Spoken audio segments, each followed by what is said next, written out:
Muito obrigada. Eu quero saudar a toda essa igreja que está aqui reunida esta noite, neste templo, com a graça e a paz do Senhor Jesus. E gostaria de convidar a igreja para abrir a Bíblia no livro de Números, no capítulo 27. Obrigada.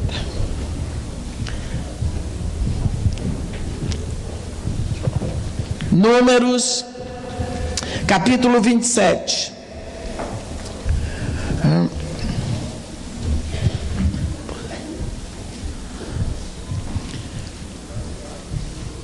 Então vieram as filhas de Zelofeade, filho de Éfer, filho de Sileade, filho de Maquir, filho de Manassés, entre as famílias de Manassés, filhos de José. São estes os nomes de suas filhas: Macla, Noa, Ogla, Milca e Tirza.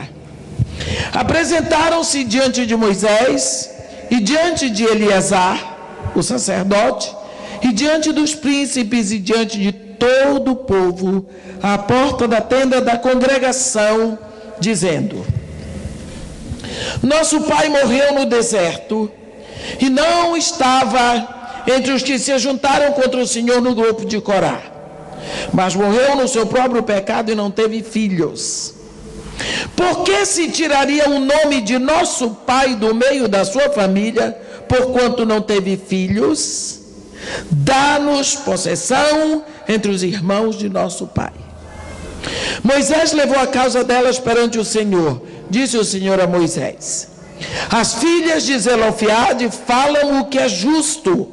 Certamente lhes darás possessão de herança entre os filhos de seu pai, e farás passar a elas a herança de seu pai. Falarás aos filhos de Israel, dizendo: Quando alguém morrer e não tiver filho, então farás passar a sua herança à sua filha. Amém. Nós estamos vendo algo que aconteceu há muitos anos atrás. Seguramente Deus sempre usou e vai usar sempre a mulher para resolver problemas, principalmente quebrando paradigmas. Quando Deus criou a mulher, Ele criou a mulher porque era necessário. Não criou a mulher para enfeitar, porque o enfeite da natureza estava todo pronto e Deus tinha espalhado beleza no universo e tinha formado o planeta Terra e tinha criado e pintado esse planeta com cores diversas, animais, vegetais, minerais. E Deus olhou, a Bíblia diz que Deus olhou e viu que era tudo muito bom. E porque era tudo muito bom, então Deus criou o homem. Então Deus não fez o homem e a mulher para serem enfeite. Deus criou o homem e Deus criou a mulher porque o homem sozinho não podia ficar, porque foi Deus que disse: não é bom que o homem esteja só. Sabemos que para trazer a mulher, Deus fez algo bem sui generis, porque a mulher já estava no coração de Deus. Esse é possivelmente um dos motivos pelos quais Deus fez o homem dormir para criar a mulher. O homem dormia, por isso não pode se intrometer nem dar sugestões. Então, a mulher é a criação perfeita do que Deus tinha no seu coração desde toda a eternidade. Mas uma coisa é certa: quando Deus criou a mulher e segurou a mulher do lado e fez Adão acordar, Adão, que já tinha visto todos os animais, Adão morava no jardim mais perfeito que alguém pode imaginar. Já tinha visto todas as flores, todos os rios, minerais maravilhosos, pôr do sol magnífico, animais belíssimos. Quando ele viu a mulher, ele ficou estático. Os nordestinos dizem que ele disse assim: vixe. Mas na realidade não foi vixe que ele disse ixa. que no hebraico significa pedaço de mim. Olha só. Olha só. E depois vem Paulo e diz: quem é que maltrataria o seu próprio corpo? Então, por que maltrata a sua esposa, que é pedaço de você? Paulinho de Tarso vai buscar a frase de Adão e diz exatamente como a mulher deve ser tratada. E nós vamos ver no decorrer da Escritura que Deus usa a mulher como canal para a solução de problemas. Quando Deus passou todos os animais que havia criado diante do homem, para o homem nomear, depois de Adão ter dado nome a todos os animais, a Bíblia diz assim: mas para o homem não se achava uma ajudadora que lhe fosse idônea. Quer dizer, se a Bíblia diz que não se achava, é porque Adão procurava. Porque a gente só acha o que procura, não é? Mas não achou. À medida que Adão foi vendo Deus passar os animais aos pares, ele foi vendo que havia um macho e uma fêmea. No final da história ele estava assim: e eu? Cadê minha fêmea? Então ele ficou nessa agonia. O homem ficou agonizando, porque agora ele queria uma mulher. Sabe o que é o homem? O homem representa todo o planeta Terra, porque ele foi feito da terra, do material da terra.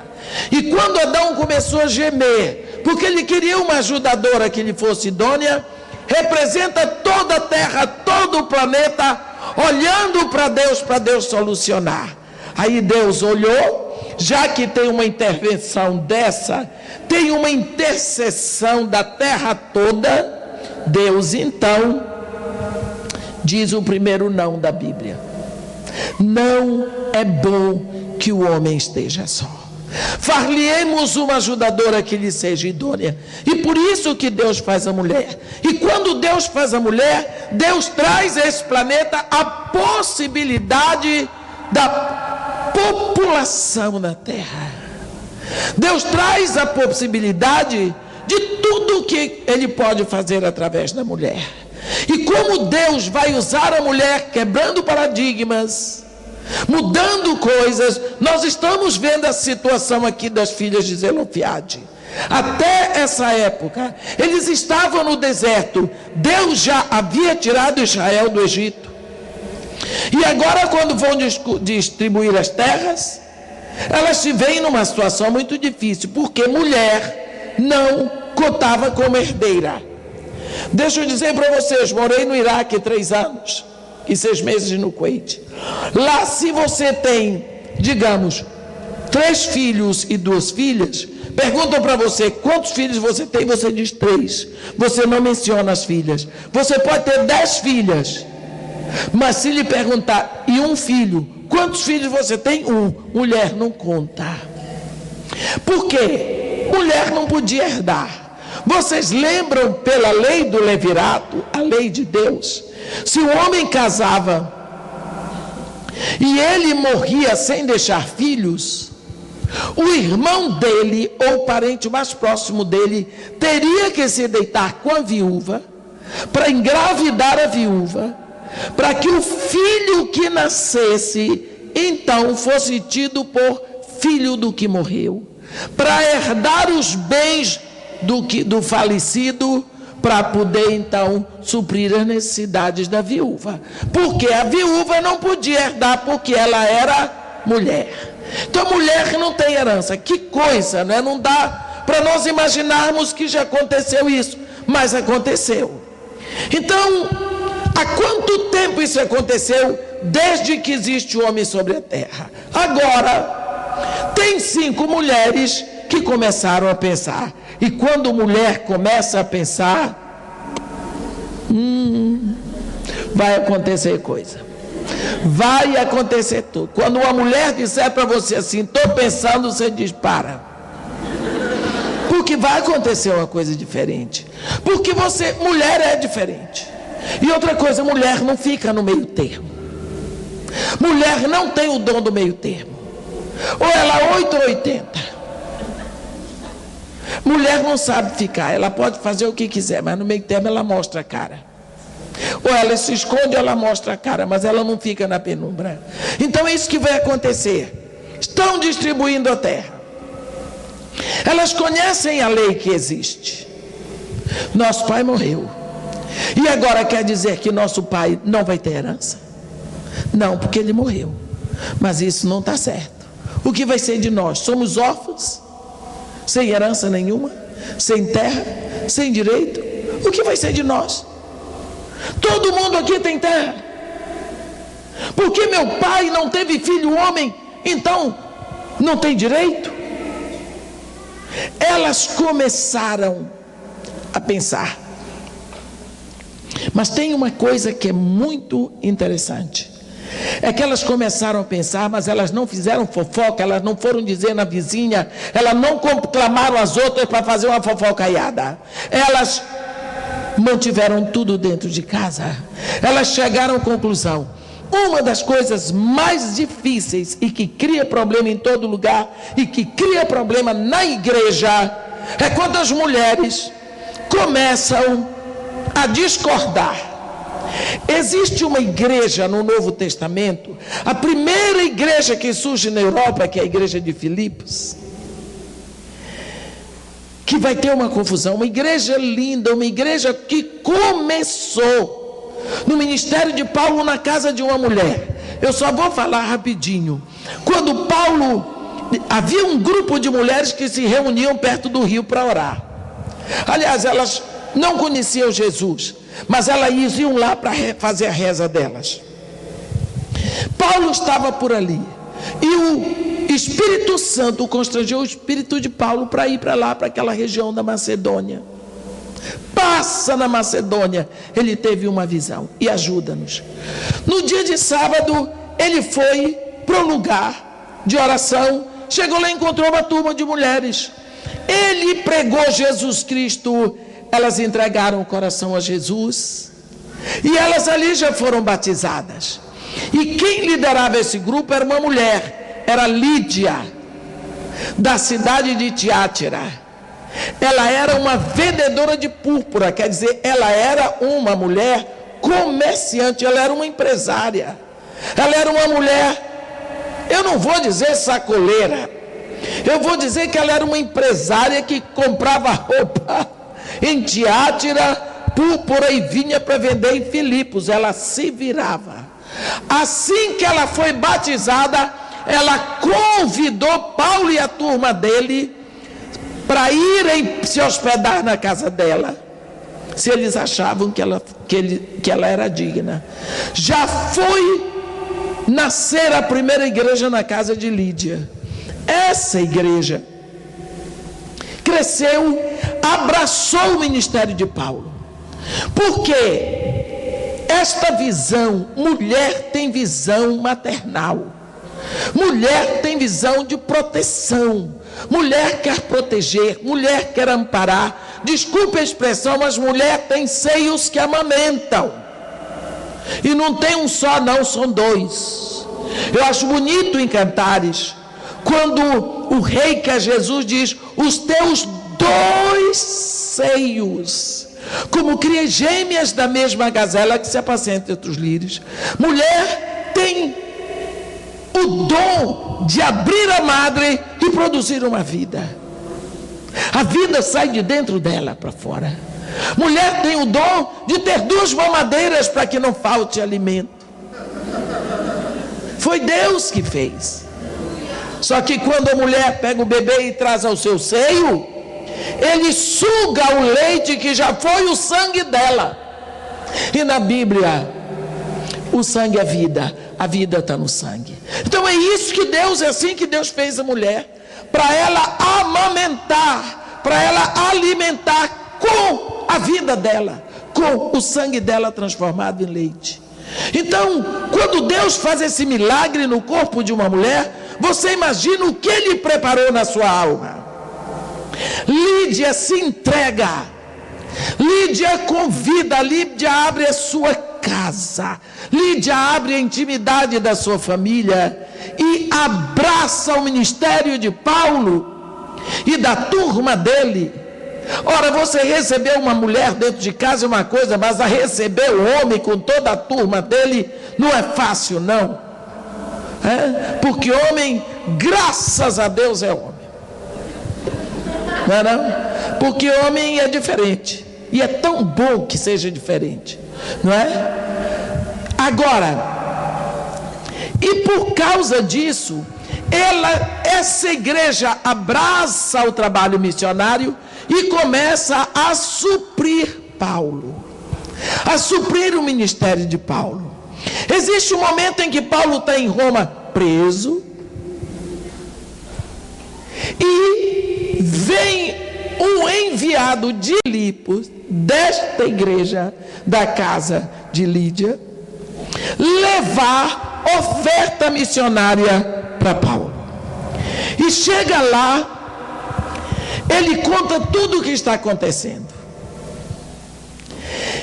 E Paulo vai ter uma notícia tão triste. Paulo escreve uma carta tão linda para essa igreja de Filipos. E no final, ele vai citar um problema com 2 mulheres na liderança. Rogo a Evódia e rogo a Sintique, pensem concordemente no Senhor. A ti, fiel companheiro de julgo, também peço que as auxilies, pois juntas se esforçaram comigo no Evangelho, também com Clemente e com os demais cooperadores meus, cujos nomes se encontram no livro da vida.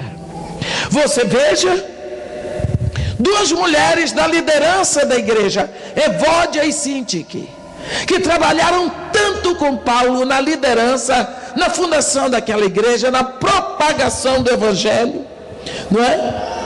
A Bíblia, e Paulo está dizendo que elas se esforçaram com ele no Evangelho.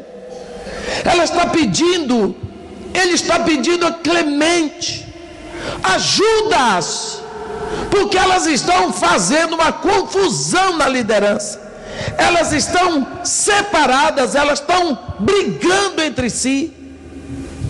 Quer dizer, o que estava acontecendo na igreja de Filipos, lá na Grécia, Paulo já sabia. Lá em Roma, não tinha telefone, não tinha internet, mas Paulo já sabia. E para piorar, a notícia chegou aqui no século 21, da briga das 2, da confusão das 2, da fofoca das 2. Por quê? Porque resolveram ficar separadas, cada uma com a sua opinião. Daqui eu não saio, a outra, daqui eu não saio. E ficou uma igreja dividida. Não havia concordância entre as 2. E por causa disso, Paulo está rogo, quer dizer, peço pelo amor de Deus, peço por misericórdia a Evódia e peço com misericórdia para Sintique, que pensem concordemente, porque se não pensar em concordância, não age em concordância. Aqui tem um princípio tremendo. Eu ajo de acordo com o que eu penso. Tudo começa no meu pensamento. Então, se eu penso assim, eu ajo assim. Então, a minha ação é o resultado do meu pensamento. Aí vem o que o apóstolo Tiago diz, que se eu creio, eu ajo. Mostra-me a tua fé sem as obras, sem ação, e eu pelas minhas ações te mostrarei a minha fé, te mostrarei no que eu creio. Então, se elas não tinham um pensamento igual a respeito do Evangelho, por que elas pregavam este Evangelho de união, se elas estavam desunidas? Eu sei que o Evangelho é união, mas eu estou desunida, então a minha fé é morta, porque eu digo que eu creio numa coisa, mas não faço. Aqui nós vamos ver as filhas de Zelofeade. Eu não sei quanto tempo essas 5 mulheres ficaram estudando esse assunto dentro de casa. Afinal de contas, isso era um assunto tremendo daquela época. Ninguém falava uma coisa dessa, de mulher ser herdeira. Enquanto Moisés estava fazendo a divisão das terras pelas 12 tribos, elas estavam esperando a hora certa. Qual seria a hora certa? A palavra final. Não adiantava elas irem falar com Moisés enquanto ele estava distribuindo as terras, porque elas não sabiam qual era a opinião de Moisés a respeito do pai delas. Quando elas viram, elas se prepararam, ninguém sabia, todo mundo foi pego de surpresa. Quando tudo estava determinado, as 5 se levantam e vão falar numa só voz. Então, aqui tem outro princípio. Elas têm uma história. E a história delas é mencionada aqui. Elas são da tribo de Manassés. Mas a Bíblia dá uma pequena genealogia. Vieram as filhas de Zelofiade, filho de Éfer, filho de Gileade, filho de Maquir, filho de Manassés, entre as famílias de Manassés, filho de José. E elas têm nome, mas elas são filhas de Zelofiade. Nós precisamos saber que a genealogia, ela dá autoridade, ela dá direção, ela conta uma história, ela fala de onde você vem. Então elas tinham uma origem. Se elas têm uma origem, por que elas não teriam direito? A genealogia, ela lhe dá direitos por herança, mas elas vieram juntas. A Bíblia diz que elas foram ao lugar certo, porque elas foram diante da autoridade cívica Moisés, da autoridade religiosa o sacerdote Eleazar. Elas foram diante dos príncipes do conselho, diante de todo o povo, à porta da tenda da congregação. Mais ou menos o seguinte: elas foram diante da autoridade religiosa, diante do presidente da república, diante de todo o conselho de ministros e diante de todo o povo brasileiro no Palácio do Planalto. Elas foram lá, e quando elas chegaram lá, elas falaram para todo mundo ouvir, para não haver fofoca. Eu gosto disso, porque normalmente se diz que mulher é fofoqueira, mas elas falaram claro e falaram juntas. Elas prepararam o discurso para ser dito em coro, numa só voz. Nosso pai morreu no deserto e não estava entre aqueles que se ajuntaram contra o Senhor no grupo de Corá. O que elas estavam dizendo é o seguinte: nós temos pai. Nós não somos uma geração espontânea. Nós conhecemos o nosso pai, sabemos como ele morreu, e ele não era contra o Senhor, ele não era do grupo de Corá. Significa, ele não era daqueles que teve morte por maldição, porque era revoltoso. Então, nós não podemos nos envergonhar do modo como nosso pai morreu. Então, agora, por quê? Elas vão fazer uma pergunta: por que se tiraria o nome do nosso pai do meio da sua família porquanto não teve filho? Elas querem saber qual é a origem dessa injustiça. Por quê? Pesquise aí, sumo sacerdote Eleazar, autoridade religiosa, procura uma explicação de Deus. Moisés procura uma explicação de Deus. Os príncipes procuram uma explicação. O povo todo procura uma explicação. Pensa, nós estamos perguntando por quê? Nós queremos uma explicação. Sabe por quê? ninguém havia pensado nessa injustiça. Ninguém havia pensado nessa injustiça. É tão difícil chorar quando a dor é dos outros, mas a Bíblia diz: chorai com os que choram, e com os que se alegram cantai louvores. É tão difícil chorar quando a dor não é nossa, não é? Talvez elas nunca tivessem pensado nisso. Quando o problema é dos outros e não nos afeta, é muito difícil, não é? Se você sabe que aconteceu um acidente lá no Rio de Janeiro, você diz: ah, mas que coisa triste. Mas quando você souber que foi a pessoa amiga sua que morreu, aí você vai chorar. Por quê? Porque lhe afetou, é mais próximo do seu coração. Por isso que é muito importante. Por isso Deus levanta pessoas que choram a dor dos necessitados. Porque os necessitados não têm voz. Vocês veem? A televisão todos os dias anuncia dor. Mataram não sei quantos, morreram não sei quantos. Bombardeio no Iraque, 10 carros explodiram, morreram 20 pessoas. Acabou. Quem vai chorar são os parentes. São filhos que ficam órfãos, mulheres que ficam viúvas, mães e pais que vão chorar a perda dos seus filhos. Não é? Os repórteres querem mais para anunciar mais. Eles precisam de notícias para dizer. Mas quem é que chora por esse povo? Quem é que chora? Nós estamos tão acostumados à dor, nós estamos ficando tão anestesiados, que o mal vai entrando e nós vamos nos adaptando com uma facilidade tremenda. Uma injustiça dessa tremenda acontecendo no meio do povo de Deus.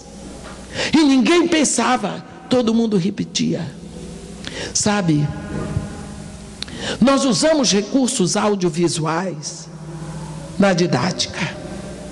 Todo mundo que estuda didática, faz o normal, o pedagogia, aprende sobre recursos audiovisuais para ajudar na aprendizagem, principalmente na fixação do aprendizado. Não é? Se os recursos audiovisuais são tão importantes na didática para fixar, por que será que nós usamos tantos recursos audiovisuais da mídia, trazendo tantas coisas prejudiciais que vão fixar na vida das crianças e mesmo na nossa, os horrores que estão aí pelo mundo? Nós estamos com a nossa mente impregnada de injustiça, impregnada de dores, impregnada de coisas que não são de Deus, que vêm através dos recursos audiovisuais. Olha, o recurso audiovisual é tão importante.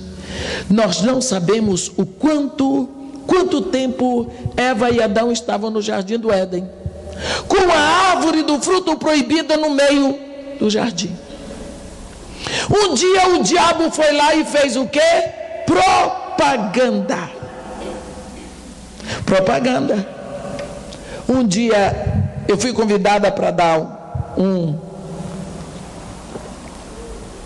era uma série de conferencistas, cada um tinha 20 minutos, 15 minutos, organizado pela prefeitura de Resende. E me ligaram de lá. Tem uma pastora que era juíza e que ela estava como prefeita da cidade, mandou me buscar, me convidou antes, mandou um carro me buscar para depois me trazer. Eu fui. Era uma conferência que ia começar 9 horas da manhã e até 2 horas da tarde. Cada um ia falar 20 minutos. E eu fui. Quando eu cheguei lá, só tinha eu de cristã para falar sobre o meu projeto. Eu não tinha entendido Porque o meu projeto está no Rio, não é em Resende, não tinha nada a ver com a prefeitura de Resende, mas eu entendi que aquela mulher me botou lá, por quê? Para mostrar um trabalho evangélico que deu certo, porque não tinha outro para mostrar. Eu fui, e eu fiquei esperando a hora de eu falar, e preocupada, porque se tinha 20 minutos para cada um, tinha gente que estava falando uma hora, não ia sobrar espaço para mim. E eu pensei, senhor, eu não vim do Rio para cá, acordei cedo para chegar aqui, entrar muda e sair calada. Essa não. Aí, eu sei que foi, no final sobrou 5 minutos para mim. Aí eu levantei, e eu disse assim, ó, eu não sei o que é que eu vou falar em 5 minutos, mas vocês podem ter certeza que vocês vão ouvir minha voz. Todos vocês aqui falaram de mídia. Vocês falaram que o projeto de vocês não deu certo porque vocês não têm a mídia. Eu quero dizer para vocês que vocês não estão sabendo de onde vem a mídia. A mídia é tão antiga quanto o ser humano aqui. Lá no Jardim do Éden, a mídia foi mais convincente do que hoje. Satanás fez uma propaganda. Ele mandou a mulher olhar para o fruto, a mulher olhou, a mulher chegou ao ponto de dizer, sendo a fruta agradável ao paladar, a mulher não tinha provado e já sabia que era agradável. Aí eu entrei por aí, vocês sabem o que é que a palavra faz. O povo ficou aceso. Eu disse, aí o homem caiu no pecado, está esse miserê que vocês ficam falando aí.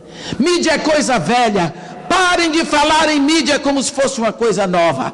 Propaganda é coisa velha e o diabo é quem faz melhor a propaganda. Aí eu falei 1 hora e ninguém foi embora. Aí no final, só se falava na mídia do Jardim do Éden. Adão e Eva e o diabo. Por quê? É a mídia. A mídia tem levado para dentro da nossa casa, para a nossa vida, e impregnado as nossas mentes. Por quê? As pessoas não pensam mais.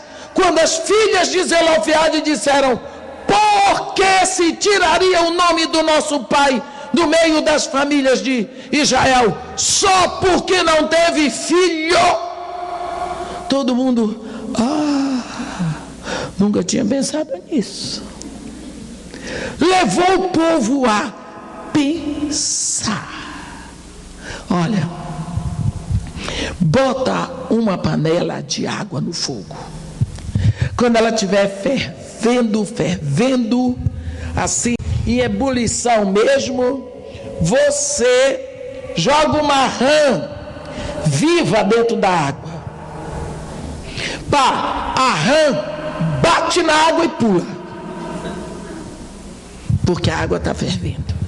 Mas você pega uma panela de água fria, aí você põe a rã lá dentro da panela, aí você põe a panela no fogo brando e fica olhando a rãzinha tá lá fora.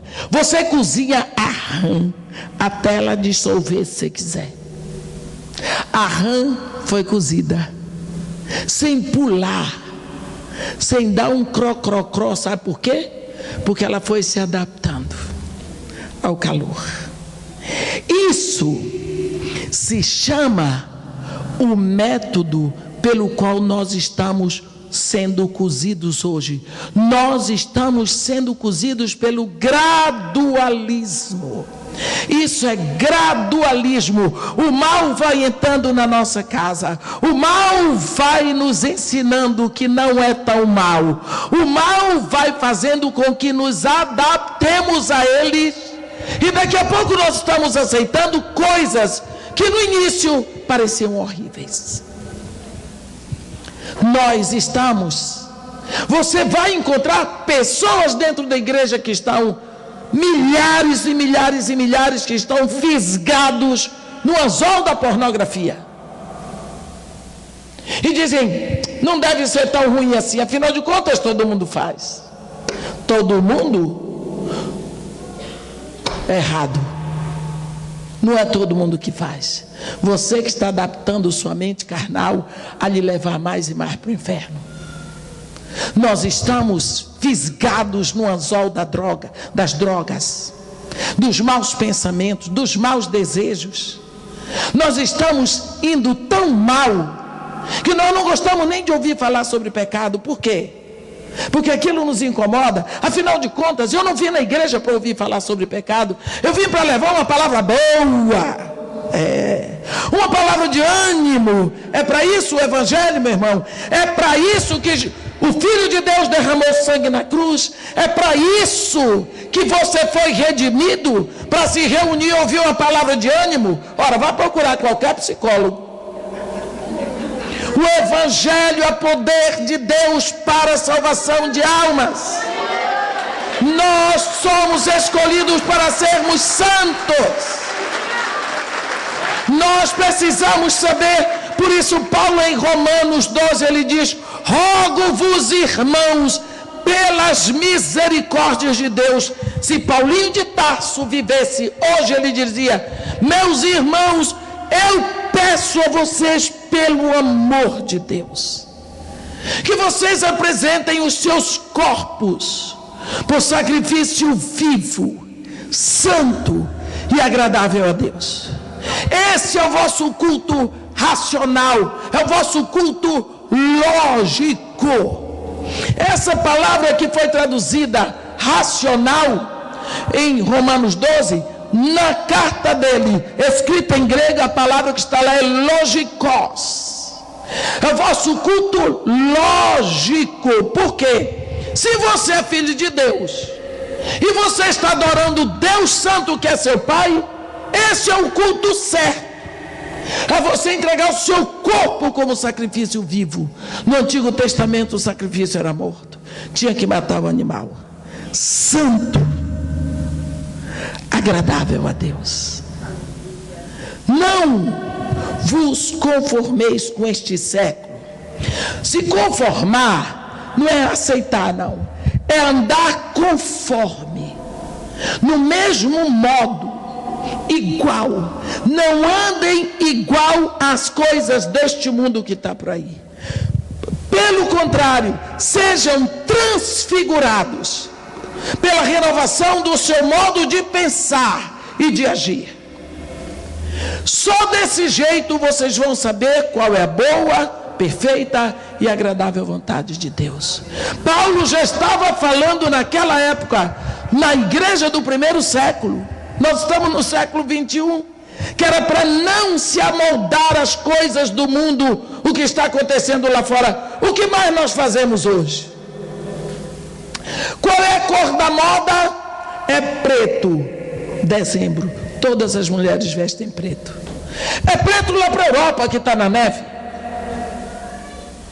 Mas a gente vai andar de preto? Só porque lá um figurinista lá na Europa disse que a cor para janeiro é preta? Aí você vai andar de preto aqui? O que é moda? Moda é imitação dos nossos contemporâneos. Pelo menos é isso que a gente estuda e aprende. A gente vai se amoldando. Agora tem que botar a saia no meio da coxa. E lá vai o pessoal que tem varizes, perna torta, cambito e tudo. Vai botar porque está na moda. Entende? Aí a moda agora é roupa colante. Aí vão as desse tamanho, tudo de roupa colante. Coisa mais ridícula. Não dá nem para ver se o corpo presta para aquilo. Vai botando que está na moda, porque tem que se amoldar. É obrigatório se amoldar. Por que você tem que se amoldar? Hein? Por quê? Irmã, a senhora não bota sapato alto? Eu digo não. Por quê? Porque eu não sou escrava de salto alto. Eu não sou. Eu ando muito, eu pulo muito, eu corro muito, eu fico muito tempo em pé. Domingo eu tenho 4 cultos para pregar. Já pensou de salto? Dê um salto para sua avó que eu quero ver ela andar. Não é não? Então, não é para se amoldar. As filhas de Zelofeade não se amoldaram quando a dor chegou nelas. Enquanto era o pai dos outros que morria sem deixar filho, tudo bem. Quando chegou na vida delas, a dor ensina a gemer. Não é assim? Elas foram lá. Por quê? se tiraria o nome do nosso pai no meio das famílias de Manassés só porque não teve filhos? Hein? E nós? O mesmo Deus que criou o macho criou a fêmea, mas também ele só criou macho e fêmea. O mesmo Deus que faz o filho dentro do ventre decidiu que no ventre da esposa de Zelofeade ele não poderia nem o macho. Isso foi uma decisão de Deus. Homem nenhum faz o filho. Pergunte aí você, meu irmão, tem algum irmão aí que saiba fazer esse microfone? Não tem. Como é que você vai fazer um filho? Se quando você descobre, o filho já está feito no ventre de sua mulher, ela lhe avisa: ei, estou grávida, você toma um susto. Piorou, nem ela sabia que estava grávida. Ela, quando descobre, o filho já está lá. Então, se foi Deus que decidiu, está decidido. Será que ninguém jamais tinha pensado nisso? Você vê o que é a mente humana. Nós recebemos as coisas prontas e nós não analisamos. Não analisamos. Antes de Moisés, estava escrito o livro de Jó, o livro mais antigo da Bíblia.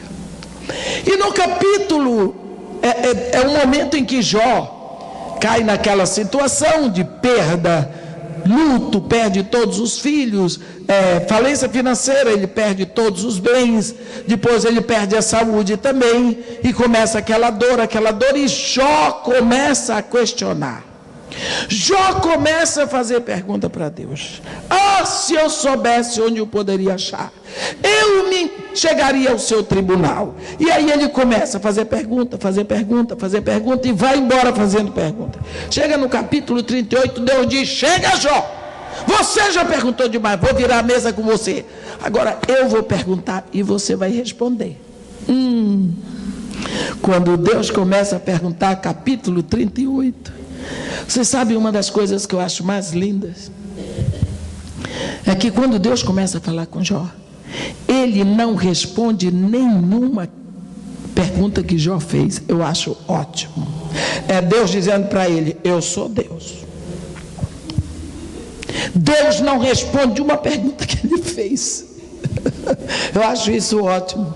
Quando Deus começa a perguntar, onde é que tu estavas quando eu lançava os fundamentos da terra? Dize-me se tu tens entendimento. Olhe bem.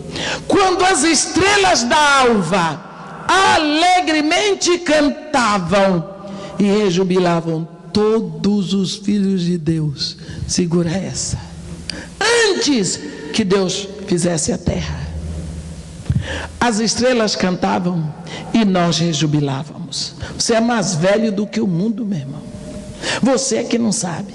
Naquela época e por toda a eternidade, Deus já tinha escolhido você. Mas sabe que Deus não responde nenhuma pergunta de Jó, mas em vez disso, Deus dá algo infinitamente maior para Jó. Ele dá a si mesmo. Ele dá a Jó o conhecimento dele. E Jó diz: ai, eu te conhecia de te ver, de te ouvir, mas agora os meus olhos te veem. Deus dá uma revelação dele tremenda para Jó, sem responder nenhum questionamento.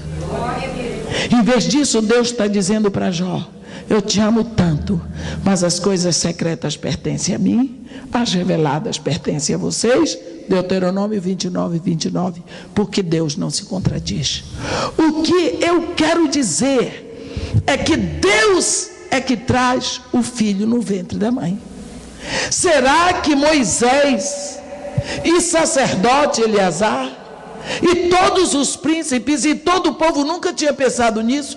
Nem as filhas de Zelofeade. Mas agora que a dor chegou nelas, elas vão lá e perguntam: por quê?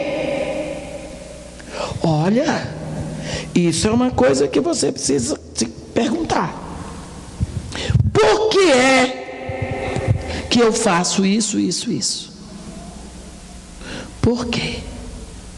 Deus quer que façamos perguntas. Quer. Você vê que Deus faz tantas perguntas na Bíblia. Quando o homem pecou, primeira pergunta Deus faz: Adão, onde estás?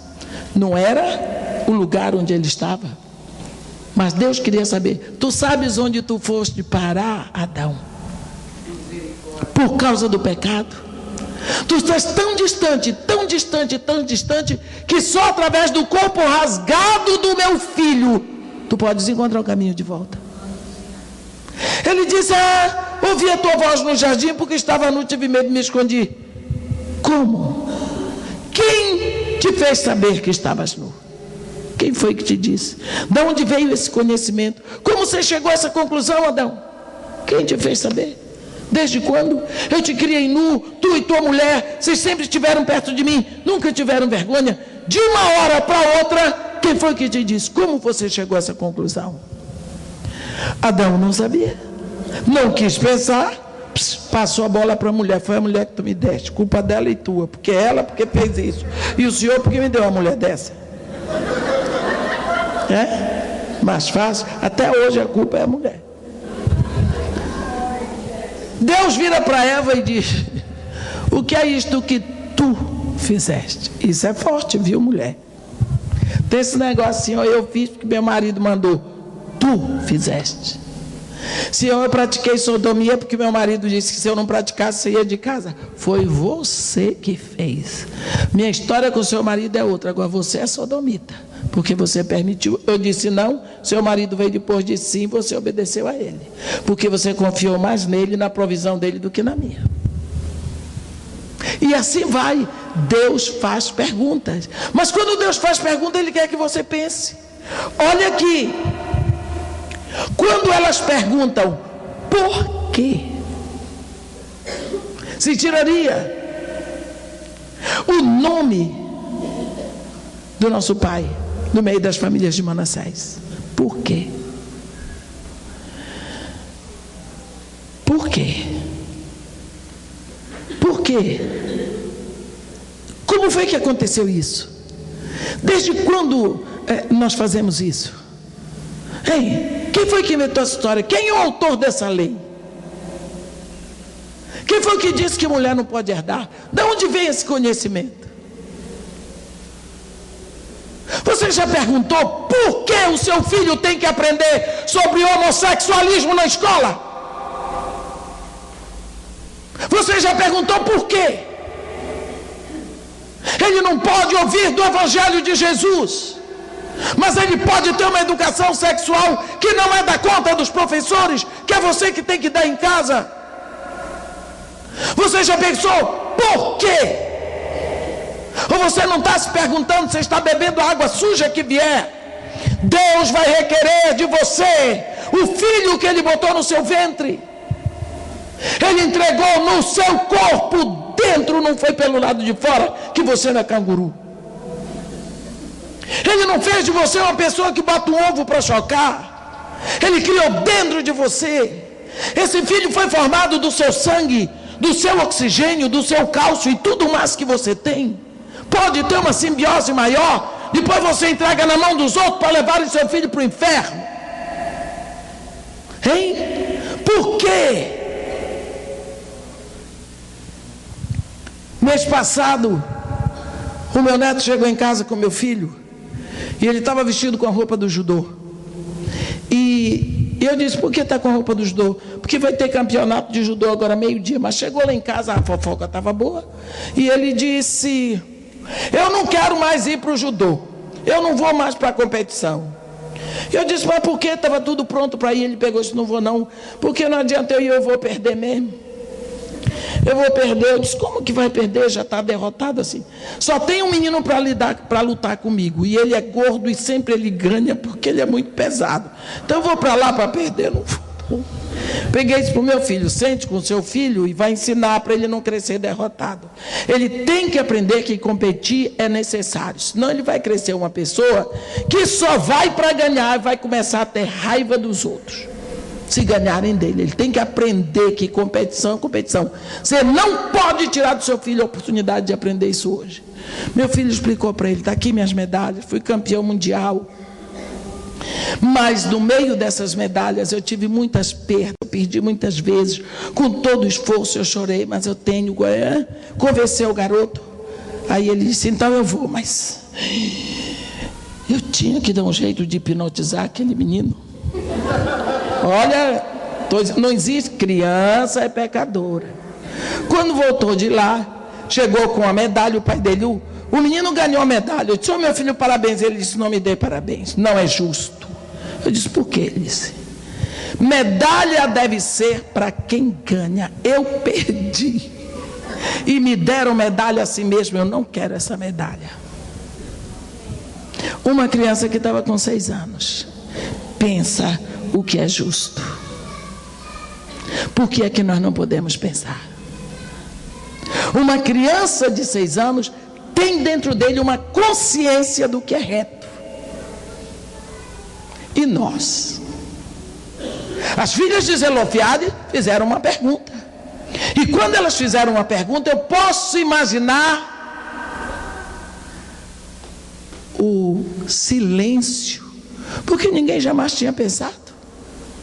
Ninguém jamais tinha pensado. Era mais ou menos assim: por que nós temos 2 braços? Por que nós andamos? Tem perguntas que você não fez, mas Deus quer que você pense: por que é que eu estou agindo assim? Por exemplo, por que eu tenho que casar? Por que eu tenho que ter filhos, se não fico frustrado? Eu já estou aconselhando o povo a não ter filho. Eu estou aconselhando o povo a ter neto, que é muito melhor. Tenha logo neto. É muito bom. Por que você tem que ter tudo igual aos outros? Por quê? Quem foi que lhe disse? Você já pensou o porquê das suas ações? Moisés estava fazendo uma coisa sem nunca ter pensado. Os príncipes todos, o sacerdote, o povo todo engolindo uma injustiça porque nunca tinha pensado. Agora foi preciso alguém gemer. 5 mulheres, tinha que ser mulher, chega lá. Por quê? Moisés tomou um choque. O sacerdote, todo mundo, foi um silêncio. Aí Moisés deu aquela de crente: vou orar. Crente, quando não sabe o que fazer, diz: vou orar. Não? Então Moisés levou a causa delas perante o Senhor. E Deus estava olhando para a cara de Moisés, sabe: eu quero ver o que você vai fazer, cara. Quando Moisés falou com Deus, Deus disse para ele: as filhas de Zelofeade falam o que é reto, falam o que é justo. Olha esse Deus, puxa vida. Deus deve ter dito: puxa vida, tantos anos, precisou nascer 5 mulheres da pá virada para fazer essa liderança pensar. E Deus, as 5 mulheres. A Moisés, a liderança toda ficou entre Deus e as filhas de Zelofeade. Aí Moisés chegou lá com a cara de pau e disse: e não é que vocês estão certas, Deus disse que é vocês que estão certas. De hoje em diante, quando o pai morrer e não deixar filhos, a herança tem que ser passada para as filhas. Uma coisa tão lógica hoje para nós, mas que naquele dia deve ter tido uma charanga. Aquelas mulheres, a dor delas, trazida no lugar certo, sem fofoca, foi o canal da liberação, da bênção para todas as mulheres de Israel. Você está vendo como a nossa dor pode ser um caminho de bênção para os outros, quando ela é bem usada. Todas as vezes que você pensar na sua dor, veja de que forma a sua dor pode ser usada como uma bênção. Lembra de Jesus Cristo, quando foi dito a ele: que João Batista tinha morrido? A Bíblia diz, isso está lá em Mateus, no capítulo 14, não é? Mateus capítulo 14. A cabeça de João Batista foi entregue e os discípulos de João Batista foram lá, enterraram o corpo e só depois foram falar com Jesus. Só depois. Não. No versículo 11 de Mateus 14, foi trazida a cabeça num prato e dada à jovem, que a levou à sua mão. Então vieram os seus discípulos, levaram o corpo e o sepultaram. Depois do enterro, foram e anunciaram a Jesus. Olha a reação de Jesus. Jesus, ouvindo isto, retirou-se dali num barco para um lugar deserto à parte. Sabendo as multidões, vieram das cidades seguindo-o por terra. Desembarcando, viu Jesus uma grande multidão, compadeceu-se dela e curou os seus enfermos. Jesus, quando ouviu a notícia de que João Batista foi decapitado e já estava enterrado, ele quis ficar a sós. Ele tomou a direção de um lugar deserto, à parte. Ele queria ficar sozinho. Tomou o barco e se dirigiu para um lugar deserto. Quando ele chegou lá, as multidões tinham ido por terra. Quando ele chegou lá, encontrou todo mundo esperando. Ele tomou um choque. Ele podia ter dito: vocês vão me desculpar, mas eu não posso conversar com ninguém, não posso. Eu estou triste, eu tenho direito à minha privacidade. Não é? Qual era o líder que não faria isso? Estou sofrendo, também sou de carne e osso, tenho direitos, porque hoje a gente só fala em direito, ninguém fala em dever, só direito. Mas Jesus, a Bíblia diz, quando ele viu aquela multidão, compadeceu-se dele, o gatilho da misericórdia disparou no coração de Jesus e ele curou os enfermos. Então, a dor que ele estava sentindo foi transformada em cura para as pessoas e o Pai foi glorificado. Então, quando você toma a sua dor, o seu sofrimento, e você, em vez de fazer fofoca e maledicência, você espera a hora certa e você vai direto no lugar. Não manda recado por ninguém. Essa história está toda errada de você mandar recado, porque você precisa de gente para ir na sua frente. Isso é um negócio que surgiu, que eu tenho que falar com santo tal para falar com Maria, para Maria falar com Deus. Que história é essa? Jesus Cristo disse: entra no teu quarto e fecha a porta e ora ao teu Pai em secreto. Não bota ninguém no meio. Ele diz: quando ousares, dizei Pai, não dizei santo ou santa. Por que nós continuamos com essa mania? Porque eu vou falar com fulano que é mais próximo dele. Deus abriu um canal. Deus não quer saber desse negócio de apadrinhamentos para poder, fulano vai falar, porque fulano é mais amigo. Deus não é bobo, ele sabe que o favor é para mim. Então, vá no lugar certo e fale direto, na hora certa, sem dizer desaforo. Deixa que todo mundo possa ouvir, mas fale direito com autoridade. Elas estavam exigindo um direito delas que estava esquecido. Elas estavam pedindo uma explicação, porque era a vida delas que estava em jogo. Elas estavam órfãs, sem terra, sem nada, porque elas não tinham direito de nada. Elas iam viver de favor dos outros. Por que essa dor? Por que essa miséria? Só porque Deus não botou macho no ventre da mãe delas, só botou 5 fêmeas? Ora, a culpa é de Deus, foi Ele que fez. Então Moisés foi perguntar a Deus. Deus diz: elas fazem o que é justo. Então essa dor que elas sentiram levada ao lugar certo, bem trabalhada, bem orientada, ela vai servir de canal para a bênção de muitas pessoas. Muitas pessoas, muitas pessoas. Ontem eu estava lá no Morro Dona Marta para uma entrevista com Elisete Malafaia. Parece até que já passou hoje na televisão. E quando eu ia descendo, ia subindo o menino Lucas, que foi lá da casa de Maria Marta. Os meninos que foram da casa de Maria Marta, eu só conheço quando eu olho bem para o rosto. Porque eles crescem tanto, eles dizem, lógico, tem que crescer. E elas pediram para ele dar, você foi da casa de Maria Marta? Foi. Dá um depoimento sobre a casa de Maria Marta. E eu gostei de uma coisa que aquele menino disse. Ele disse, olha, eu não seria o que eu sou hoje se não tivesse passado por lá. Eu estou agora terminando o terceiro ano do terceiro grau. Do segundo grau, estou entrando na universidade.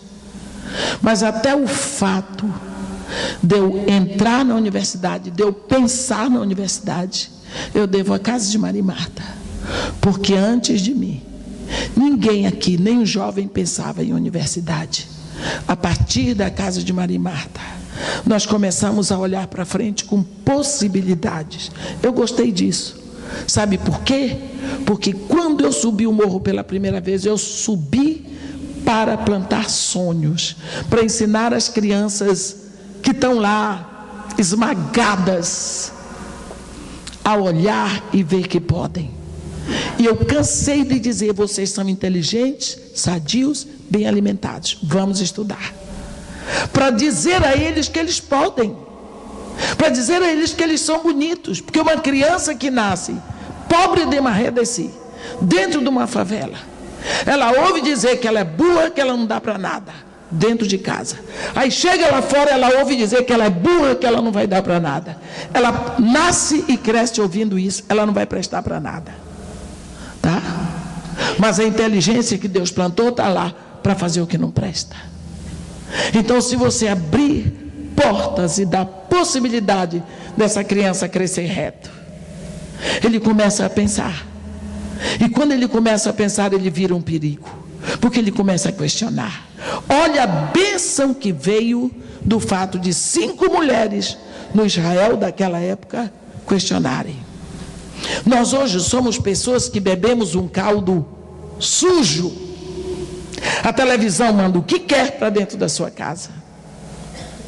Os figurinistas mandam o que querem para você vestir.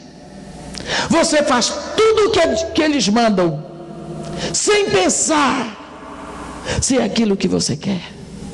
Você pega o seu rico dinheirinho e gasta para dar dinheiro para pessoas que estão ganhando 200%, 300% em cima de você, sem pensar. Porque você não teve coragem de questionar uma ordem que existe. Qual é a ordem? Tem que ser assim, porque todo mundo faz assim. Mas eu não sou todo mundo. Quem sabe eu vim aqui para fazer a diferença. Vou fazer a diferença na minha época. Minha irmã, Deus chamou as filhas de Zelofiade naquela época. Mas Deus não lhe botou para nascer naquela época, nem na igreja do primeiro século. Deus lhe chamou como mulher para o século 21.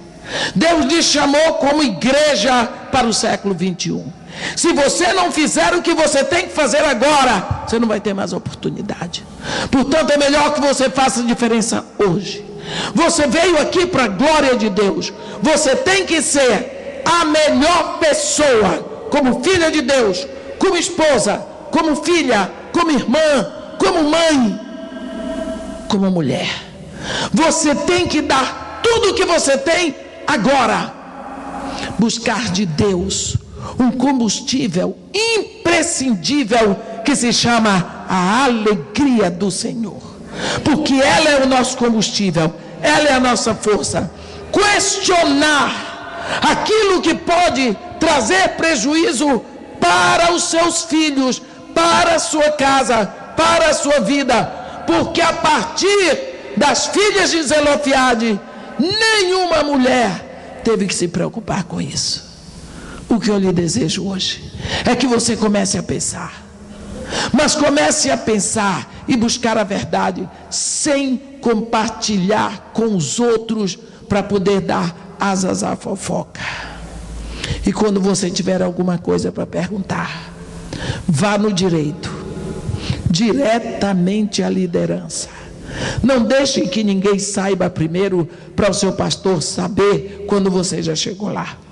Primeiro vá no caminho certo, ande em caminhos retos. Amém? Por que isso que está acontecendo? Por quê? Você já pensou? É bom você começar a questionar. Amém? Que Deus nos abençoe e nos guarde. Que resplandeça o seu rosto sobre nós e tenha misericórdia de todos nós. Ó Senhor Deus, nosso Pai, desde toda a eternidade Tu estás sendo adorado. Diante do nome de Jesus, todo joelho se dobra nos céus, na terra e debaixo da terra. Em nome de Jesus Cristo e através do seu sangue, ó Pai, nós chegamos diante de Ti para Te pedir, Senhor, que o Teu nome seja louvado e glorificado nas nossas vidas. Que nós possamos ser mulheres segundo o Teu coração. Compreendemos, ó Pai, que pela Tua misericórdia Tu nos levantaste no século 21. A resposta que Tu queres de nós, essa nós Te pedimos, que pela Tua misericórdia o Senhor crie em nós um espírito que busque responder.